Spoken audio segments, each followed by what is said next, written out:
Brady A.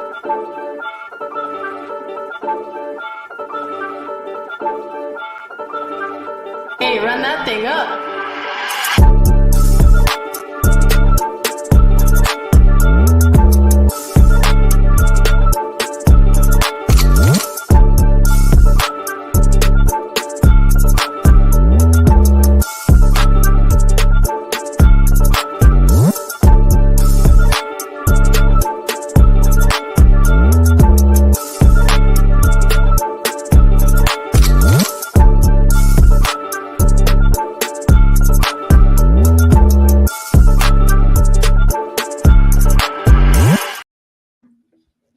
What's good, everybody?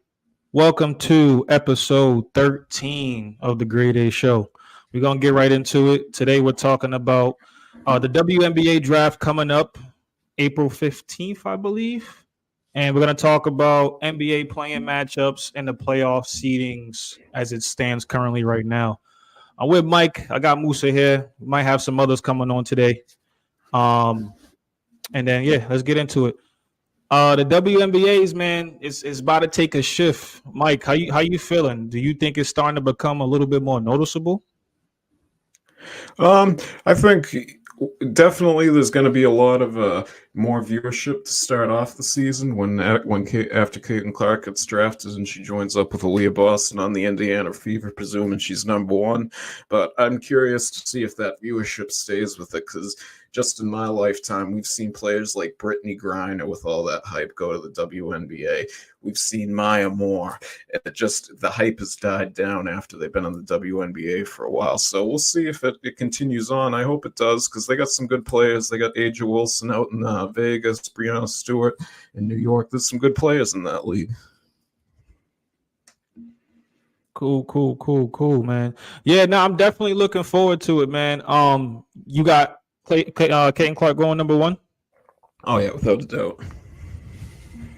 Yeah, it's gonna be pretty interesting, man. How do you feel about what type of value you think Caitlin's gonna bring to the league? And that's gonna be the curious thing, because the shooting is there, but we're gonna see how that college game with that court vision and everything else with her great passing ability and great shooting ability translates to the WNBA, to see now that she's playing on another level, she can still bring those skills with her. Did you hear about Taurasi's comments during the playoffs?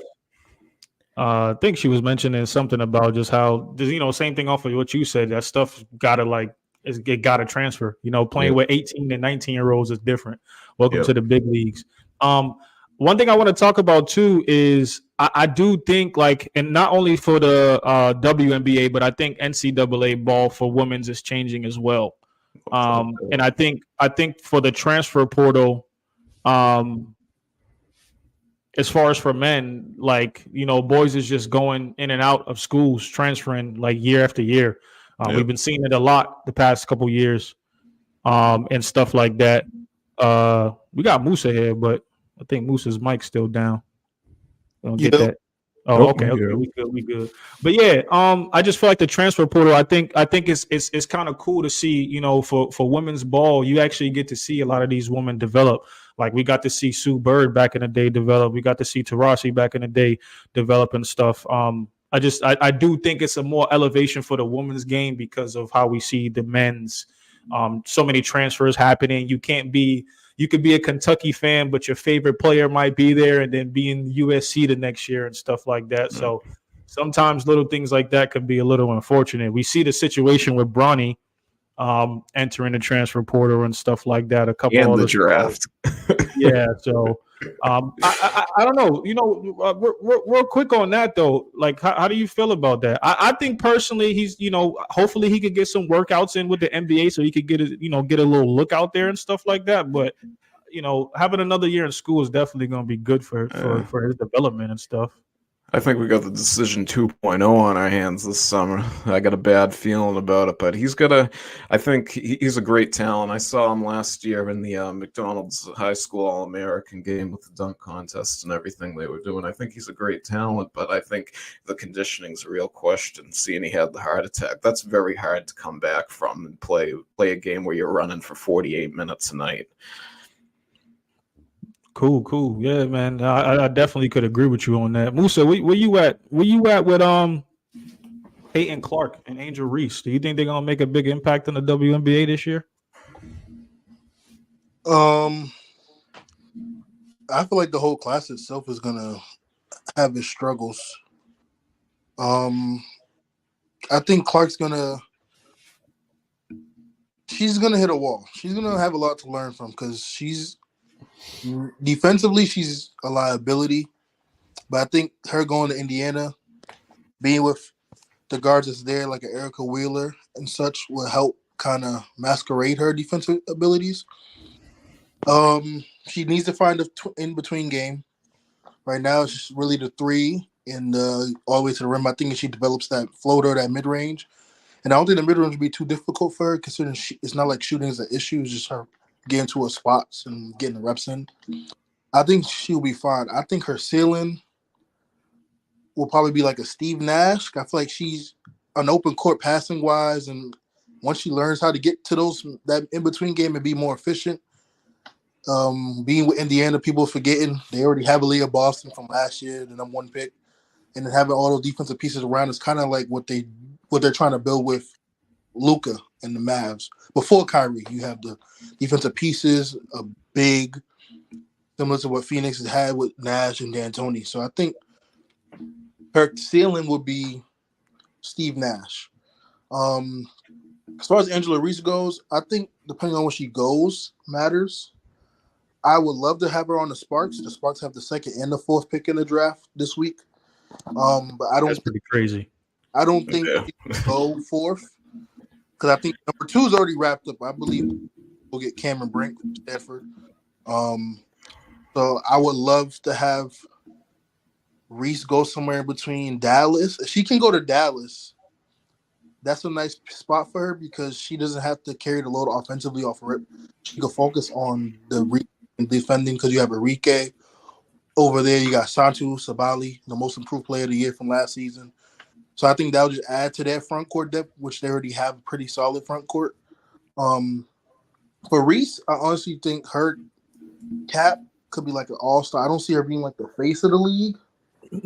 As far as play-wise, I think her and Caitlin could have that Magic Bird feel in the sense of getting more eyes on the product. I like the Jackson from Tennessee. We're just gonna bring her up too. Yeah. Cardosa, I feel like Cardosa actually might go to Chicago.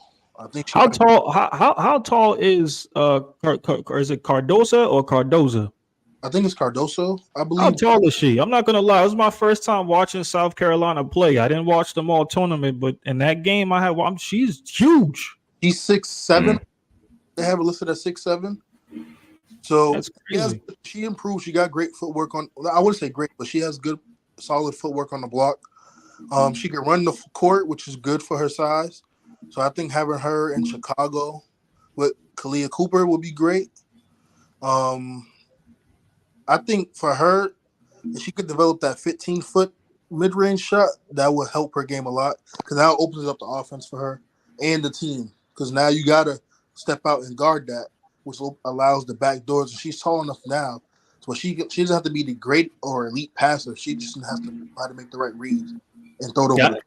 And I just want to piggyback off of what you said about like the fundamentals and stuff like that. And it ain't nothing against the men's NBA and stuff like that, but I think I have been paying attention a lot more to women's basketball since the probably about the Final Four, and I'm going to start to pay attention to it a bit more.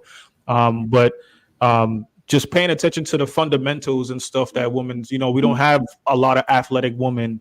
Where we have a Giannis that could take 2 steps and get to the lane easily, or Luka with he could do whatever he wants and it makes it look so easy. Like we still have, women in this league in both college and the WNBA that still you could still see the practical fundamentals in their game and the feet work, the hand movements, off ball movements, and stuff like that. For me, it's just pretty good to still be able to see. It's more of a team effort than an individual effort, as opposed to the NBA. I agree. I think that in order for it to really excel, because I think Caitlin's gonna have a big weight on her back.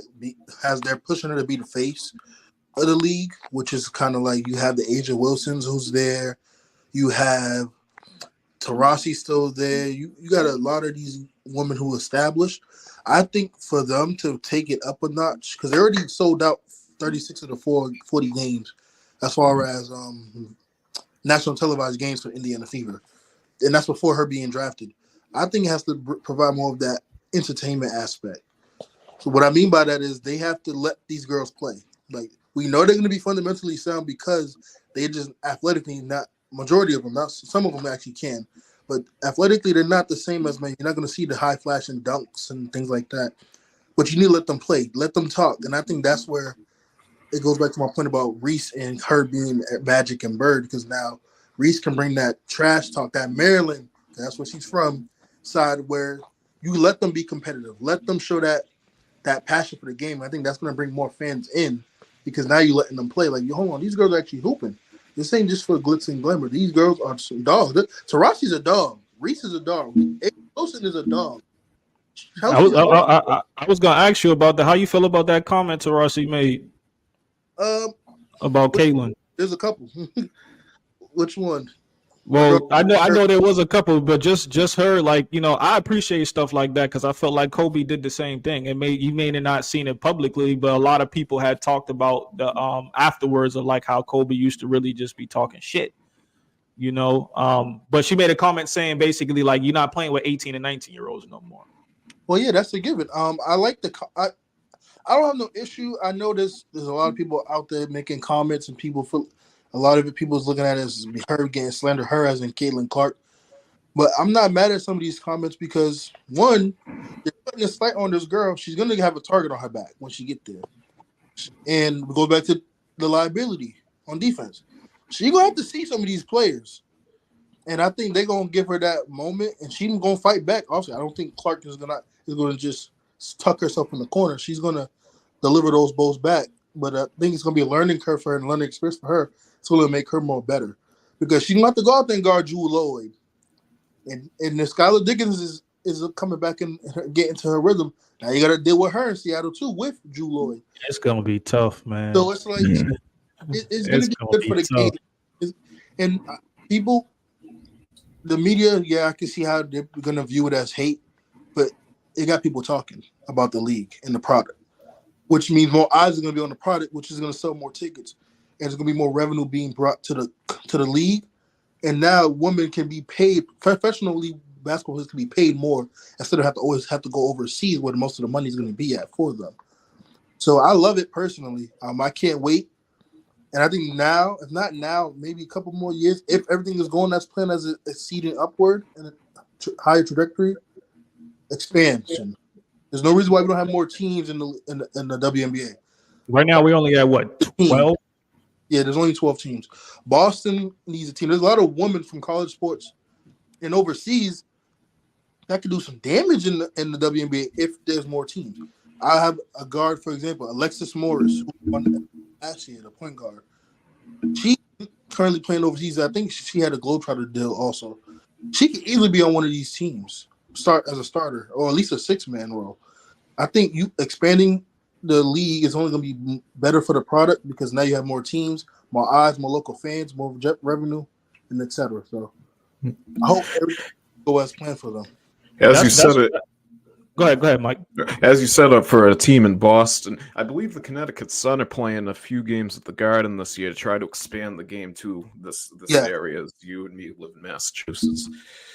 Yeah, man, that'll be good. That's kind of what I wanted to get into was talk about the whole expansion thing. My thing is too like the money.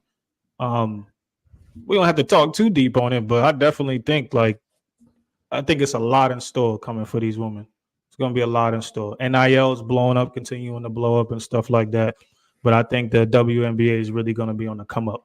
Let me ask real quick. If you guys were an agent, would you wanna cover the WNBA or would you want to cover the men's league?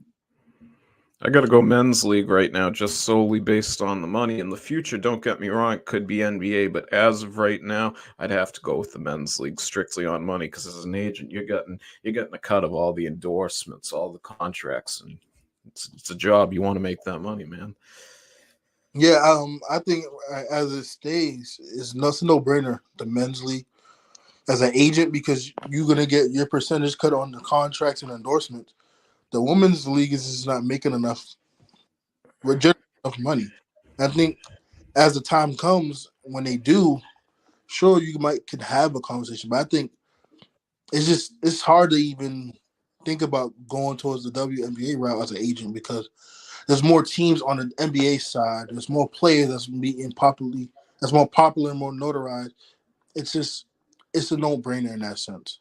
Although I think these next few years might be a little change because, like you mentioned, Peso, with a lot of the men's players, is not too many of them are staying in college. A lot of them's doing the transfer portals, and a lot of them's one and done.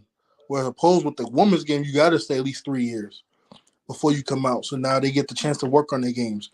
So with Clarke and Reese coming out now, a couple years later, you're gonna have Juju coming out. You're gonna have Audi from Iowa State, and Shaq's daughter. Forgive me, I forgot her name. She's going to Florida this upcoming season.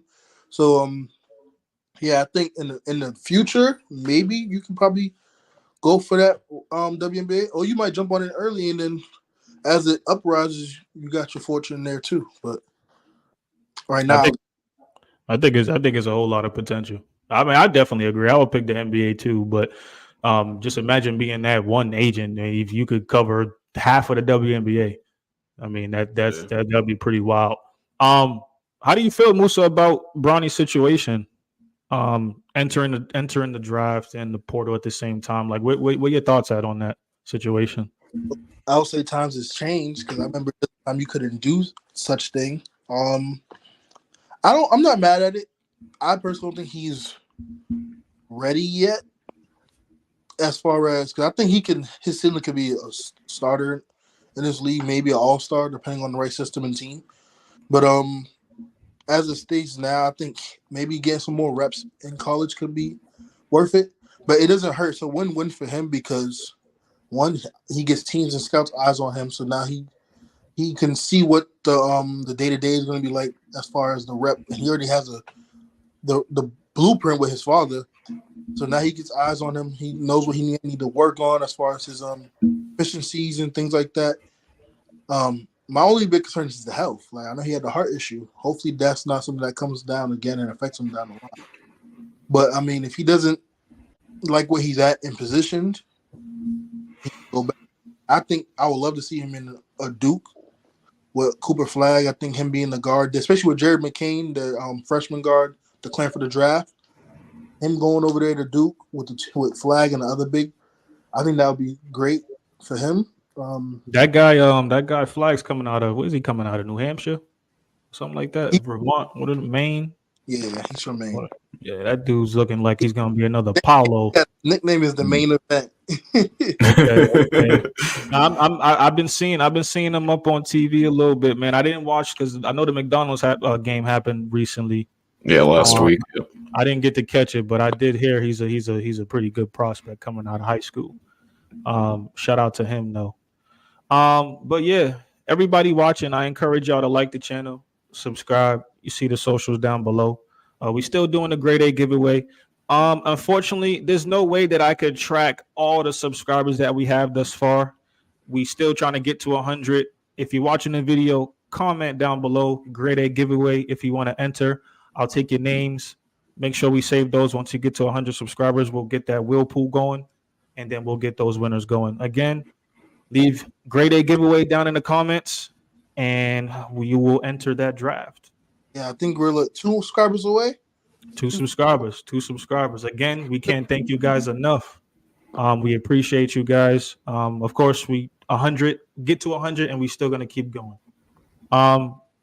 Let's talk about these playoffs, man. This week's been a crazy week. And B's back. Giannis got hurt, unfortunately. Hopefully, he's gonna be okay starting the postseason. But the Suns won by 1 point last night over the Kings. Clippers lost, but I believe they secured that 4th seed. I believe them and the Mavericks will be playing first round. Pelicans beat the Warriors last night. It's looking like the Pelicans is gonna secure that 6th seed. But we still got another day of basketball. Like I said, a lot's happened this week. Where y'all heads at? Either one of y'all could go, but how y'all feeling about how things are shaking up? I'll pull up the standings too, just so we could get a look at that stuff. I think it's good. You can go, Musa. Just to add the Pacers point, you could take it away, Mike. And to add, the Nuggets lost last night. Yep, Sam too. A 23-point comeback. And the majority of all the Suns starters played that game, I believe. Jokic played, Gordon, Murray, etc. So with that loss, and why it's kind of I would have said the biggest deal because they're proven, but it's a slight big deal because now it's a 3-way tie for the number 1 seed in the West with 1 game left, and OKC has the tiebreaker. So I wanted to put that out there. While we're on San Antonio, and I'll let you go, Mike. Seeing what Jokic did to Rudy, we talk about defensive player of the year. Is Wemby y'all defensive player of the year? It's close, man. Finalist, definitely top 3. I think it's between him and Rudy. And honestly, my third, off the top of my head right now, we'll say Davis. Those would be my 3. I wouldn't be mad if Victor got it. I wouldn't be surprised either, but I think they might give it to Rudy. Man, Wemby's on a roll right now, man. Mike, how you feeling? How you feeling so far, man, with the seedings right now? This week's been a crazy week. Embiid buckled that knee. Giannis with that little calf strain he got going on. Where you head at with this week in this playoffs, man? I was gonna say it's 76ers. They got it's gonna be real interesting to see what they do because they got the potential to make some noise and they got the potential to do absolutely nothing at the same time. The Heat, I think it would be crazy to see the Heat play the Celtics. I think the Celtics should beat the Heat, but you just never know with how Jimmy Butler and the Heat turned it on in the playoffs. 5 or 6, Mike. What's up? Miami loses in 5 or 6 if they play Boston. I was telling him about this the other day. As I said, I agree. As I said, Boston should beat them. But I get where your scale was. Me and you had a one-on-one conversation about this, Mike, and I do understand your points. But again, and I will stand on this, Miami is not the same team. People really, without a doubt, don't account for what Gabe Vincent, Max Strus, and Caleb Martin's not the same player. Yeah, it's just not the same team. Yeah, they lost some role players like you mentioned, but I think the biggest thing people are forgetting is even the last year's Miami run. The way they shot the ball was historically great. They shooting the best 3-point percentage in the playoffs last year. Yeah, one of the worst teams in shooting last season, and in the playoffs they became one of the best. They were the best historically shooting. So in order for them to get back to the finals again, they will have to do that, replicate that same historical shooting run. Now, is it possible? Sure, anything's possible, but I highly doubt them going on a run like that. And it will just have to have Boston have the biggest meltdown ever to lose in the first round. I don't care who they play. Losing the first round they had, that's worse than the broom. Well, no, I can't say it's worse than the broom. It's up there. It's right up there with them. Legit. First in almost every statistical offensive and I believe defensive category last year. And they lost. So it'll be up there though. But see, I said to Pacer yesterday, I like this path for the Celtics being a Celtics fan. I know I'm a harsh critic of them, but I want to say I'm wrong in June about everything I said, and I hope they win. My best path I want to see is I would love to see the Celtics play the Bulls in the first round, play the Magic in the second round, and then play the Knicks. If they could do that, the breeze through the East, I think bungalow is 3 teams.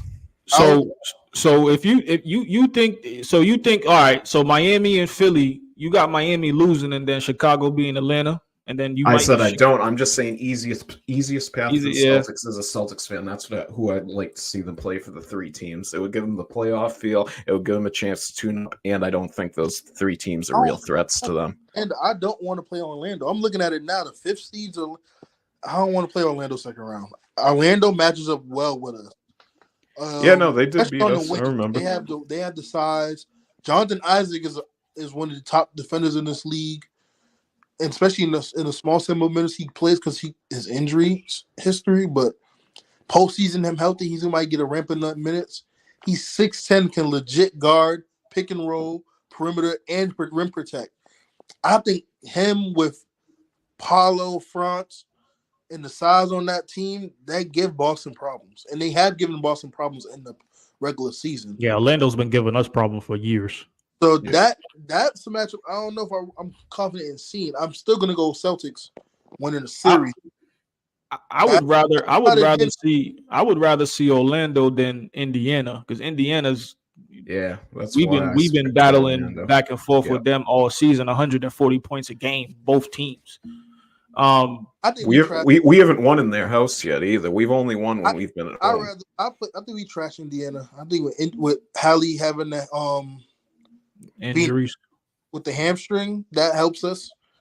I'll see us beating them in 5 if we was playing. So right now, as constructed, you think Orlando's going to beat Cleveland first round? Unless Donovan Mitchell wakes up, then yeah, I think Orlando does beat them. This is coming from someone that was very high on Cleveland in the past, but Mitchell's been making me look bad ever since I said he was the best shooting guard in the league. I know he was hurt, came back, and he's been in a funk. I don't know what's going on in Cleveland. Now, mind you, there's still another day of basketball. I don't know how the tiebreakers is right now, but Orlando plays Milwaukee tomorrow. Right now, the Knicks and the Bucks are tied right now. And the Knicks play the Bulls. Milwaukee plays Orlando. So this could all switch by tomorrow. That can from 2 to 8, really. Yep. Looking at the standings now too. From 2 to 8, a lot can swap. It looks like right now Miami's like a game back from Philly, but Philly is literally tied right now with Indiana for that 6th seed. And Orlando with them as well.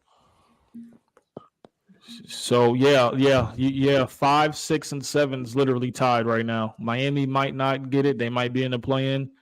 And then those Knicks about Atlanta and Chicago. That 9 and 10 slot, yeah. Anybody talk about that? I was gonna say we could have a rematch of the first round last year, Boston and Atlanta. If Atlanta pulls those 2 games out, but I'll believe it when I see it. I was gonna say the same thing, Mike. I don't know what it is about Atlanta. It must be JJ's or Milk and Honey, but Boston they just be lackadaisical when they play Atlanta down there, man. I guess they go to bad days before the game or something. But I think Jaylen Brown goes and puts them all on in his hometown. No, I know what it is. Don't let them go to Atlanta during the weekend. They be at Rum Punch. That's what that is. Rum Punch, man. That's the spot too, yo. That's the spot, man. Listen, I honestly don't want to see Atlanta in the playoffs, man. Just to seeing what happened earlier this year. I just Boston always likes to get up when it's actually competition for some reason. When it's not competition, it's like a whole different type of lackadaisiness they're putting out on that court. But we talking about all these other teams. Where y'all at with Milwaukee right now? They ain't going nowhere. You got them out first round, second round, conference. All depends on who they play, and it depends on Giannis's health too. I was gonna say it depends for me on Giannis's health because at one point I said they were fool's gold, and then I had them default being my second team to compete. So I've been on the fence on both sides, but given Giannis's calf injury, I don't know because I think Philly can get him. Well, no, because if Embiid's hampered and you got Giannis hampered, Dame is the best player in that series, and it's the first round, so Dame should be able to take care of that at least. We got to take into account for it too that Damian Lillard's averaging about 32 to 35 points a game when Giannis is not on the floor. and that's why I think he can at least get them out the first round if they was to play Philly. If Giannis and Joel is both hampered, Miami. The problem with Miami is if Miami gets Milwaukee and Giannis is out, and Miami finds a way to win that series, that's confidence, and that's the last thing you want to give a team like that with Jimmy Butler and Bam on there more confidence. Because Jimmy gets up for the postseason, he don't give a damn who he playing. Mm-hmm. I don't know. I think the Bucks. It's the same thing what Mike said about. I think it was the Clippers earlier. It's like the Bucks can be the top, and then everything can just crash. It all depends. So we got Ace here. oh With boy, the fresh new Lakers hat. Lakers hat. What's going on? Oh, this whole thing here. What up, y'all? How y'all Okay. doing? Okay. How you doing? How you doing, Ace? How you doing, man? I signed in at the right time. Yeah, man. Since you here, man, where's your head at, man? We on the East right now. How you feeling about how these standings are looking? We got one more day of basketball, man. There's still a lot that could change. Did y'all start from the top seating to the bottom seating, or how are you doing it? We're going all over the place. Where's your head at with everything right now, man? Right now on the East Coast, honestly, Celtics is the powerhouse of the NBA. We got to get them credit. I feel like they're so versatile as a team. You can really throw any matchup at them as long as they stay focused. Really, can you put me back to the standings? I want to see the rest of the. If you don't mind, sir. Appreciate you. Celtics versus that 8th seed. They might have to work depending on who they play, but that'd be a testing gate, honestly. Cavs and Magic are both slept on. I feel like it's going to come down to who wants it more. It's going to be a little scrappy. Health is always a big factor in the playoffs for every team. I'm going Cavs in that one. I'm handpicking the Cavs. You know what's crazy right now is because tomorrow the Cavs could swap with the Pacers. It could still be interchangeable, just like the West. It's crazy. To help you out right now, because before you joined, we was discussing that what Peso just mentioned. The seeding from 2 to 7. Let me make sure I'm on the West. Let me double back. But even can swap. Like it's a bunch of switch. I like, honestly, before we move forward, I didn't mean to cut you off, Musa. I love how competitive it is right now on both sides. Only matchup that's locked in, I believe, is Clippers and Mavericks. Everyone else could change at the drop of a hat tonight and tomorrow. Well, there's no games. Well, tomorrow it could change. But the Knicks and Pacers, Julius Randle is unfortunate. That's a determinant factor. Pacers are young. Knicks has 1 year experience on them. I'm going Knicks. I gotta ask real quick. I'll ask you first, Ace. And I wish Dreco was here. But I keep asking this question. I know where this is going. But we really still think that Jalen Brunson is the Chrysler 300 and Trae Young is the Bentley. Are we still going with that narrative? Well, to be fair, Draco's not here to defend himself. I didn't agree. However, I feel like I think there's no defending that now and then. Jalen Brunson is the better vehicle right now. Ace. I don't mean to cut you off, but he's right on time. Oh, he just came in and left out. Unfortunately, Dreco was here. I was about to ask him that question. Go ahead, Ace. Man. Hopefully he gets back in here so we can get to it. Go ahead, Ace. As far as picking up a franchise and doing more for their team, Jalen Brunson been it. The man's been scoring, dealing with injury, the loss of Julius Randle, his running partner. The man's getting after it.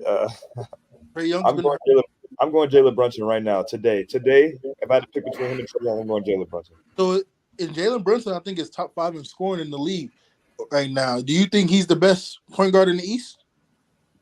He's top 5 in scoring. Is Jalen Brunson 7? Is Jalen Brunson a top 5 point guard in the NBA? Let's take it there. I don't know about NBA. We have to give me your top 5 point guards. Luka. I feel like Musa should go first. I was put on the last time. Musa, go ahead. This season or just like I'm talking about this season. Yeah, Shea, Luka.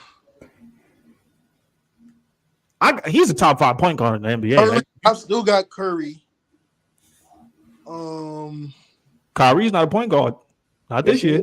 No. Think about Kyrie. Not this year. Oh, I still think him. Before we, Mike, I'm sorry, I'm cutting you off because I'm gonna get next. I just want to say this: our idea, or my idea of a traditional point guard, has definitely changed because nowadays they scoring too, and points matter. Yeah, so I go off of the Rondo. I said for the audience, Ace's traditional point guard is like a Rondo. So. Yeah, like Rondo. But honestly, I'm going right now.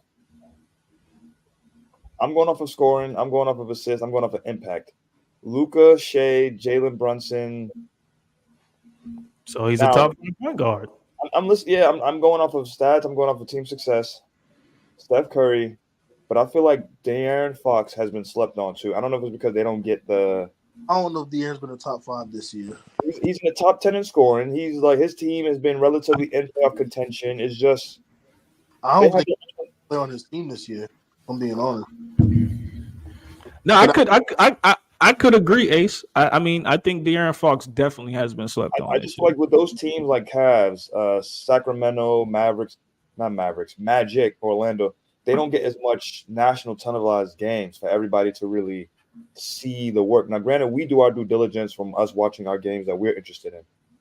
Me personally, I have stock in the Sacramento. Now, granted, I feel what you said, Musa, like he may not be the best player, but he's top 10 in scoring. Sabonis isn't. In the second half of the season, when they go through, Sabonis is proven to be lethal against no matter who they face, even my Lakers. So I'm giving credit where it's due. I just feel like De'Aaron this year has been slept on as a point guard. So I'm going Luka, Shea, Jalen Brunson, De'Aaron Fox, Steph Curry. Kyrie's my 6th man at point guard. Okay. I'm not mad at having Fox there. I'm just saying for this season, I don't think he's been the best player on his team. Sabonis is the leading rebounder in the league, and he's top 10 in assists. I like Brunson, by the way, is averaging 29 a game if you round up. He's 28.6, so he's 4th in the league in scoring. He has Luka, Shea, and Giannis in front of him, and KD's right after him. You talking about MVP race? Nah, scoring. Oh. Yeah. I would say Luka, Shea, Curry, Brunson, and it's tough because I might give it to Fox a slight edge because he's been more healthy, and Halliburton's been injured and he's been kind of on ups that hamstring. But I think you can make arguments between Hallie and Fox. Oh, also, would you consider Tyrese Maxey? Tyrese Maxey is a point guard. Yeah. I just give it to De'Aaron over Tyrese. De'Aaron averages more points. Granted, of course, when Embiid went down, he lost his running mate. And I have to take that into consideration. I just feel like De'Aaron to me is just a little bit better. He averages a little bit more, but I think Max, let me see if I look here. Nah, he averages more assists than Maxey does too. No, he doesn't. He averages one less assist. Put him in the convo, but I don't think he'd be top 5 either. Shout out to Josh Hart though. Josh Hart's been stepping up. Him and DiVincenzo. Josh Hart was always slept on, but Dreco, now that you're here, real quick. Mike, my bad, man. I'm gonna get to you. No, I'm chilling. No worries. Draco's here. We on the topic of Jalen Brunson, and a couple episodes ago, you stated that he was the Chrysler 300 and Trae Young was the Bentley. So I want to know, do you think Jalen Brunson's a top 5 point guard in the NBA this year? What's your take on Jalen Brunson right now? How you feeling about him in the Knicks? I say top 5. Top 5 point guard in the NBA. Pull back up the standings. Let me see the point guards. Let me see this. What the standards got to do with it? Yeah, there's no point guards there. I mean, let me see. Chicago don't got nobody. Thunder. Is Shea a point guard, right? Yeah. One. Shea. I think we all agreed that Shea and Luka's ahead of him. Shea, Luka. Curry. I had Curry over him. Curry. He having a bad year, but still producing. You know, he's been hurt. Trae Young. And then I'm gonna go with who else we have here? You still think Trae Young's a top 5 point guard in the NBA? I mean, yeah, you could have talent, but your team just suck. Hey, Hawks ain't too good. I can't think too clearly right now. I'll slide him there for now until I look around. I don't just want to put De'Aaron right there. 'Cause I know Julius Randle went down, so. But my main thing is Dreco. Can we upgrade him from the Chrysler 300 at least? I mean, give me another model, something. He's Chrysler 300 the hood favorite. Like the poor man's Mercedes Benz. It's affordable. Hey, at least give him another Dodge model. Because they got him on a very affordable price. You see? No mileage, no nothing. I think it's fair to say too, man. I just want to point out we didn't know. I didn't see this coming from Jalen Brunson at all this year. Going from averaging only 22 points a game, and stuff like that to what he's doing now is pretty good. But Mike, I want to get to you. Where you at with Jalen Brunson in your top 5? You think he's a top 5 in the NBA point guard? Yeah, definitely, without a doubt. I think I told you back in October, if you remember, I thought he was going to have a big step up this year, and I'm glad to see he's produced like that. I think it's boosted his career huge from getting traded to the Knicks. I think he's in a better market than he was before. He's got the eyes around him, and he's showing his true talents now with Randall out, showing how he can produce, being the number 1 guy. He was in the player of the year at Villanova. 2 national championships. Like it's just crazy to think like guards or bigs that be in college that play at that high of a level can't just translate into the league if they get into the. That's what I was saying about Caitlin Clarke earlier. We got to see it translate for the WNBA. It's the same thing. You can be great in that world, but you go into the next world and you might just not have it. It's a step up. It's more competition. And it's also, and we're in the era where the young shiny toy's better than the old one, because you had these guards that was going ahead of him that was one and done that showed less compared to what he was able to do and accomplish at a collegiate level. Even like Peso brought up, like Mike said, when he left, not only did he leave Dallas and go to New York, when he got a max contract at that, I feel like he's earned the pennies, the quarters, the dimes, all of that, because the playoff contention, he's been doing it, and he's improved and little different things. So shout out to him for that. As granted, there's other players who've improved their game. It's just that's one of the success stories we just happen to bring up. I want to get back to these standings on the East because Mike, you was about to say something, and Dreco, sure. Hold on, Dame not a top 5 point guard. If you have Shea, Luka, Curry, Brunson, I'm going I would put Dame, but for the year that Jalen Brunson is having, I can see people trying to put him up there over Dame. But this season, I'm not putting Dame. For my top 5, I'll slide Fox off for Dame. He can't be that important if you forgot him, though. I even put Kyrie as 6. I was trying to think of other point guards that we've been talking about. We haven't really talked much about Dame like a top 5 point guard because everything's been centered around the coaching and Giannis and things like that. I was just thinking about it now. I mean, like I stated earlier too, Dame's field goal percentage, Dame's just activity off the ball is a lot different. Even on the ball is a lot different when Giannis is not on that court. When he's on the court, he's averaging 32 to 35 points a game without no Giannis. When Giannis is there, I mean, I don't know what's going on. So if I wish it was more of a consistent thing, but he's balling out over there, but it's just a total different thing when Giannis is on that court. Like the 8th top scoring point guard this year. That I'm not too sure. I'm looking at it now. He's top 16 in scoring, but there's 7 other point guards ahead of him. But yeah, you got to take into account he's the second option. There's other options above him. Kyrie's above him. Okay. But Kyrie's a scorer. Like, that's what he does. Like, Dame's not a scorer? But it's different playing with Luka opposed to Giannis. How so? Well, for starters, Giannis, Giannis doesn't open up the floor as much as a Luka would. Yes, and I think they're equally ball dominant. I think Luka's a bit more patting with the ball, but with the offense being ran differently, it's not going to have the same amount of shots and open court flow as it would in Milwaukee. Luka's number 1 in scoring. Giannis is number 2. Kyrie is up there more ahead of scoring than Dame is. But they're both number 2s, both the same position, both almost the same type of game. Dame will go through, will go around. It's different situations, though. 2 different situations, 2 different types of games, and 2 different ran offenses. I think another thing too is I've been watching a lot of Dallas basketball lately. Luka has been, since he's gotten Daniel Gafford, PJ Washington, and now Kyrie's been there consistent, been balling. Luka's been passing a lot more, getting that rebound and keeping his head up, looking to pass that ball quick. He's not sticking to that ball like he used to these past like couple years or the beginning of the season and stuff like that. So touches and a more transition point, easy baskets.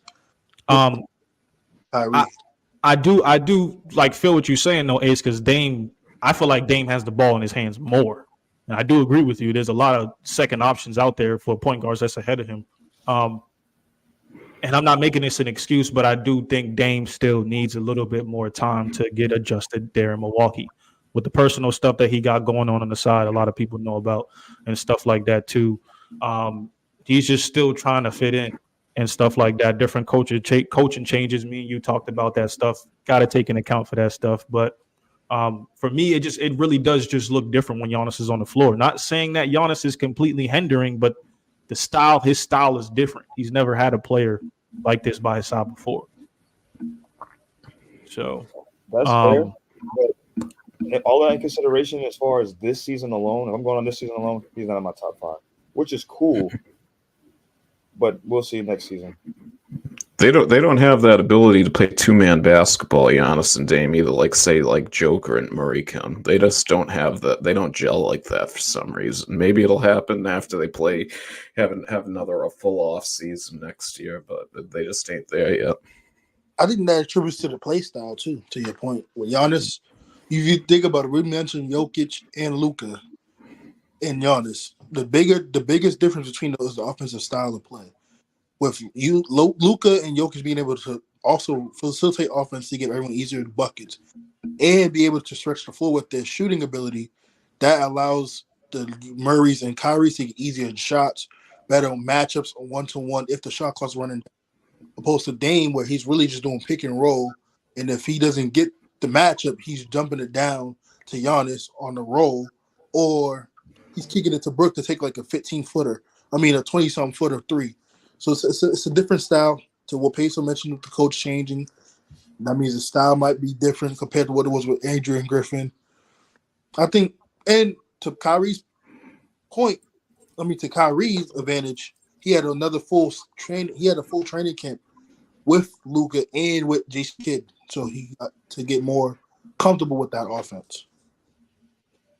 Yeah, I mean, since we get into the West, we talking about a whole bunch of Luka and Kyrie's and the Mavericks and the Kings with the De'Aaron Foxes. Anything y'all feel about these standings right now? The Lakers finally got to that 8th seed, but again, we still got another day of basketball. Ace, where you at? Where you at with your Lakers tomorrow? The Lakers? Yeah, tomorrow they play the Pelicans tomorrow, so that's a big game. That is a big game, but I honestly feel like Lakers are that 8th seed. They have potential to play in the 7th seed to get this 2 spot. I like their chances versus Timberwolves or Thunder. However, Nuggets could easily be back in 1, 2, or 3, depending on how the games go. I feel like in that 7th seed, they're more comfortable. They've done it before. Play one game and get straight to the playoffs. Don't lose that game versus Phoenix or whoever, and then get back into playing another playing game. Get that first win out the way, get the rest, and prepare for who you might possibly play. I just feel like their coaching staff should prepare for either Thunder, Wolves, or Nuggets. Wait. So my thing is this: who game is first? Do the Lakers see? Is the Denver game before the Lakers game? I got to look at the time tomorrow because there's different games tomorrow. Yeah. So So the Lakers play the Pelicans tomorrow at 3:30. Denver also plays at 3:30 against Memphis tomorrow. We'll be scoreboard watching them. Golden We, State got, we yeah, also got Dallas and Thunder play at 3:30 tomorrow. So that number 1 seed is going to be, tricky. And then Phoenix plays Timberwolves at 3. Why is every game's at 3:30 tomorrow? With the return of Cat tomorrow too. I heard. I love it. So in Ace, because you got before you guys got on, I mentioned that it's because of Denver. We know Denver's proven, but because of them blowing yesterday to San Antonio, now that's a 3-way tie between. I was about to say Phoenix. A 3-way tie between OKC, Minnesota, and Denver, and OKC has a tiebreaker. And based on tomorrow's games, it's looking like OKC might have the favor in the matchups because I think Dallas doesn't really have to play for nothing tomorrow because no matter what, they're locked in before. I just feel like they're playing. I feel like Dallas is playing to give themselves like, all right, this is one of the top people in the conference. That's somebody they can meet in the Western Conference or whatever down the line. So I feel like they can kind of play that serious or they can sit. As far as Dallas, they're locked in. Dallas is locked in versus the Clippers. I got the Mavericks cooking the Clippers. That AAU team is about to be disbanded. You got a hot take. You got a fucking. And you can put them on the big screen right now. I want to say I got Mavericks in 5, maybe 6. Oh yeah, I got Mavericks cooking the Clippers. You hear me? That's one matchup. Put Luka and Kyrie in the next round. Ace, give me one reason. Give me one reason why you got Dallas cooking Clippers, real quick. Besides history, they're hot right now. This is going to carry over. That matchup versus Kyrie, James Harden, they don't have any answer for them, honestly. Clippers starting to get back good. Dallas been cooking with grease. You know what I mean? They're going to clip the Clippers. I said it here first. History don't look too good going off history because in history, the Clippers have beaten the Mavericks both times. Luka has yet to beat them, but obviously the teams are different this time around. The teams is different, but that AAU team is about to go down. They have the depth and everything like that. I just like my odds with Luka and Kyrie. Luka got to play defense. Him and Kyrie. All right, that's fine. We'll see. I also wanted to put it up that it's reported that the Mavericks are probably going to rest most of their starters, or if not, they're not going to play too many minutes tomorrow. So that goes back to the point I'm thinking of. OKC has the most favorable matchup in the final game for that number 1 seed because Phoenix is going to play against Minnesota, and then Denver against Memphis, so that can be easy for Denver too if they don't sit their starters. But if I'm Denver, right, I would want the 3rd seed if the Pels gonna be 6. Yeah, but the Pels actually match up kind of good with Denver, I think. They got length. It's just right now the Pelicans is only a game above Phoenix. There's New Orleans. The Lakers have to win because I was gonna say if the Lakers was to lose, that would be okay if Golden State loses, but Golden State has Utah. So I don't think Utah's beating Golden State tomorrow. So I feel like Lakers should win and keep that potential 7th matchup. If you lose and the Kings somehow play up, you got to play Warriors. Then you got to play the winner of 7 and 8. Go ahead and win. Stay focused. Win out. That way you have that one play-in game and then go. Now, granted. Oh, go ahead. What you about to say, Musa? Oh, my fault. I was talking to myself. Let me go ahead. You got it. I just feel like everybody got to play it tomorrow. Play tomorrow and let that carry over. Like that, the in-season tournament, that win now type mentality, win. Because as a Lakers fan, I don't want them to have to play 2 games to get into the playoffs. You're going to be drained. Get that one game in, get it out the way. Wait, so if Lakers win, right, they move to the 7th? If Lakers win their playing matchup, they're going to be the 7th seed. Yeah, right now, tomorrow. Right now, if the Lakers were to win tomorrow, I believe that they'll be locked in the 8th seed because they're 2 games behind Phoenix right now with only 1 game left. They lost to Phoenix and they lost to Golden State. So regardless of what, if they lose and Sacramento wins, I believe the Lakers slide back down to 9, depending on the tiebreaker. But if they win, Sacramento's playing Portland, so. Yeah, Lakers just need to win. If I'm Lakers, would I rather play the Pels in the play-in or Phoenix? Phoenix. I mean, they're gonna have to play. You think so? I think they're gonna play New Orleans. Pelicans are tough. I right think they now. Wait, Ingram healthy now? He just got back. Just got back from 10 games. Oh yeah.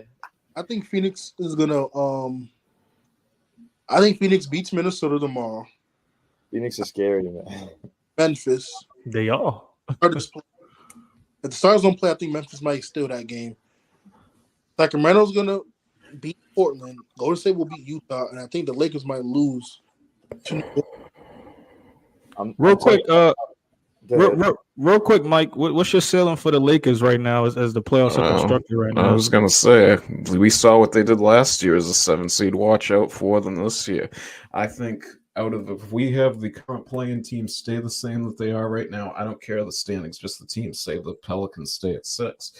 I don't got the Suns or the Warriors coming out. I got Lakers and Kings. I know the Suns beat the Kings by 1 point last night, but I theoretically think the Suns could fall from 7 to not even in the playoffs. I want to see Sacramento go to stay in the play-in. Rematch from last year. Yeah, I want that. If that was that's a rivalry right there. I feel like tomorrow we're gonna see some playoff atmosphere in some of these games already. Oh yeah, there ain't no choice. Some of these games, it's like, hey, we fight or flight. There's gonna be tomorrow the preview, and then is the play-in gonna be Tuesday or Wednesday? How many days of rest do they get? Tuesday and Thursday. Tuesday is gonna be hell to pay. You hear me? There's gonna be some TV going. Dreco, anything in the West besides? I mean, them. You can talk about them too, but anything in the West that kind of you want to address real quick? What you thinking? The West. I ain't gonna lie, the playoffs is nasty in the West because everybody can play. Nuggets and Pelicans, man. Even think about it, even the teams that ain't making it. All right, like let's say the Kings or the Warriors or the Suns. You don't know who's gonna make it, or the Lakers. Some of the teams that's been sent home, like, dang, I wonder what they would have did if they in the playoffs. Every team look good. Real quick, I didn't get to say anything, but back to that East. I don't know. The winner of that Philly and Heat matchup might be deadly too, because the Bucks ain't even all the way there mentally. So that's gonna be something cooking with grease. I also said to before y'all got on Ace and Draco, because Mike mentioned the easiest path you would like to see the Boston have is Chicago, Orlando, and I think you said The Knicks. Knicks. Yep. I don't know if Orlando's gonna be an easy out because Orlando matches up really well against Boston, and they do well against Boston in the regular season. So is it confirmed that the Celtics are looking for an easy way out, or it can be an easy way out? Have you watched the 1 games they played this year? I think they'll take the easy way out. They'll take whoever they want. They want all smoke. But that's what Mazzulla said in his interview, his weekly interview on the local sports station here that I watched this week. But I'll believe that when I see it. Mazzulla can say whatever he wants. He ain't got to go on that court. He ain't got to go on the hardwood. That's true. I will say, I actually lost. I forgot I was going to mention, but man. That was what I was going to say. Don't let Golden State mess around and get into the postseason and win the first round matchup because you will not hear the end of it from Clips. Hopefully, we could get them back on next week. I want to see Curry in the finals. I mean, not the finals. God no. I want to see him in the playoffs. That was something team I was looking forward to seeing in the previous episodes we had. But we got some good hoops coming up. Still got one more day of basketball, man. Like I said, we're gonna be doing, or I didn't say it earlier in the show, but we are gonna be doing more takes throughout the week, given that the playoffs is about to start. We're still gonna be having our weekly live episodes every Saturday, as you see down below. Make sure you guys follow our socials. Again, we're still doing the grade A giveaway. Unfortunately, I can't get all the subscribers. If you want to enter the giveaway, leave your name down below. Don't leave your name, actually. Comment grade A giveaway down below. We only 2 subscribers away from 100. Let's get there. Again, we got some hoops coming. Got some good talk today. Tune in for our next episode. We'll probably be doing a take probably like Monday-ish, Tuesday. We'll see. Make sure y'all follow. Y'all like, subscribe to the channel. We appreciate all you guys, what you have been doing. And stay tuned. We out. Peace.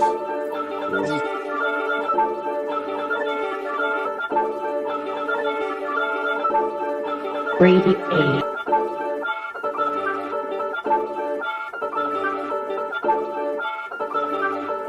run that thing up.